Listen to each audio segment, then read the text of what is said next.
குட்டீஸ், emerging wings கதைகளின் மாய உலகத்திற்கு உங்களை அன்புடன் வரவேற்கிறோம். குழந்தைகளே, இந்த கதையில் நாம் கவி என்ற துணிவான சிறுவனையும் ஒரு நல்ல டிராகனும் எப்படி கிராம மக்களுக்கு உதவி செய்கிறார்கள் என்று பார்க்க போகிறோம். உயரமான மலைகளால் சூழப்பட்ட அந்த அமைதியான கிராமம் அதிகாலையில் மெதுவாக விழித்தது. அங்கே கவி என்ற சிறுவன் வாழ்ந்து வருகிறான். கவி ஒரு சின்ன சுறுசுறுப்பான குட்டி பையன். அவன் முகத்தில் எப்போதும் ஒரு இனிய சிரிப்பு இருக்கும். எதற்கும் அவன் பயப்பட மாட்டான்.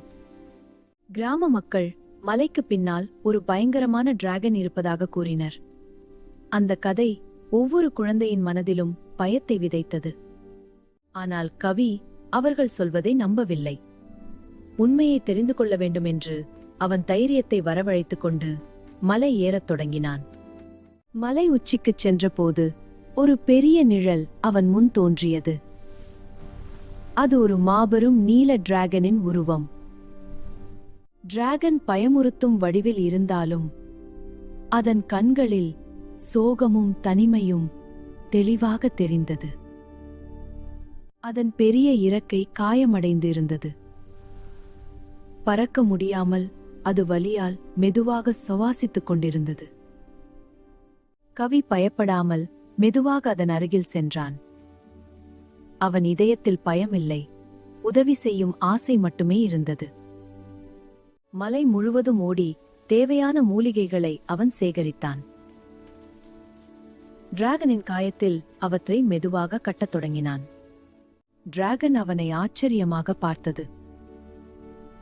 அதன் கண்களில் நன்றி உணர்வு மெதுவாக பிரகாசிக்கத் தொடங்கியது.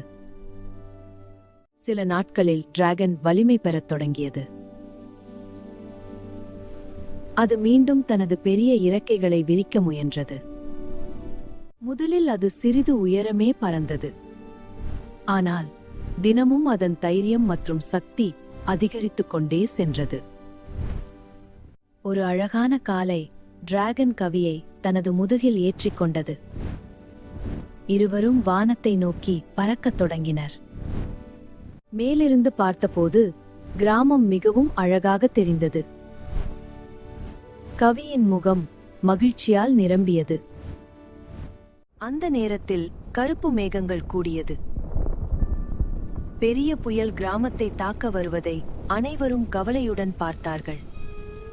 டிராகன் தனது வலிமையான இறக்கைகளை விரித்து புயலை தடுத்தது. காற்றின் வேகம் மெதுவாக குறையத் தொடங்கியது. கிராம மக்கள் பாதுகாப்பாக இருந்தார்கள். அவர்கள் டிராகனை புதிய பார்வையில் பார்க்கத் தொடங்கினர். இப்போது டிராகன் கிராம மக்களின் நண்பனாக மாறியது. குழந்தைகள் அதன் அருகில் மகிழ்ச்சியாக விளையாடினர். கவி தனது துணிவால் ஒரு புதிய நட்பை உருவாக்கியிருந்தான். அவன் இதயத்தில் பெருமையும் நம்பிக்கையும் மலர்ந்தது. குழந்தைகளே, பயமெல்லாம் கெட்டதல்ல. நல்ல மனமும் துணிவும் இருந்தால் அனைவரும் நமக்கு நண்பனாக மாறுவார்கள். புதிய கதைகள் மற்றும் இனிமையான பாடல்களுக்கு எமர்ஜிங் விங்ஸ் சேனலை மறக்காம சப்ஸ்கிரைப் பண்ணுங்க குட்டீஸ்.